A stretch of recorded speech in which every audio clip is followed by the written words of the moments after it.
অন্তর্বর্তী সরকারের ৬ মাসের বেশি সময় ধরে তথ্য কমিশন না থাকা বিব্রতকর বলেছেন টিআইবির নির্বাহী পরিচালক ইফতেখারুজ্জামান। এর দায় সরকারকে নিতে হবে উল্লেখ করে দ্রুত সময়ের মধ্যে স্বাধীন তথ্য কমিশন গঠনের দাবি জানান তিনি।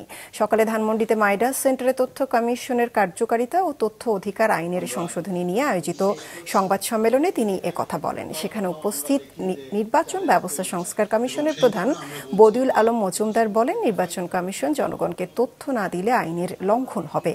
অতীতে দেশে আতাত করে নির্বাচন কমিশন গঠন করা হয়েছে বলেও তার অভিযোগ। বলেন, রাজনৈতিক দলগুলোকে তথ্য অধিকার আইনের আওতায় আনলে অনিয়ম দূর হবে।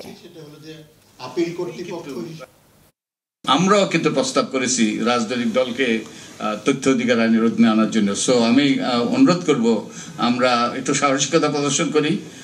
এটা গুরুত্বপূর্ণ, কারণ তাহলে এর মাধ্যমে কিন্তু রাজনৈতিক দল যদি স্বচ্ছ জবাবদিহি না হয়, তাহলে কিন্তু অতীতে যা ঘটেছে তাদের পুনরাবৃত্তি করতে পারে। একটি দেশে আইনগতভাবে একটি তথ্য কমিশন থাকার কথা, যেটি সেই কমিশনটি ৬ মাস যাবৎ নেই, ৬ মাসের বেশি।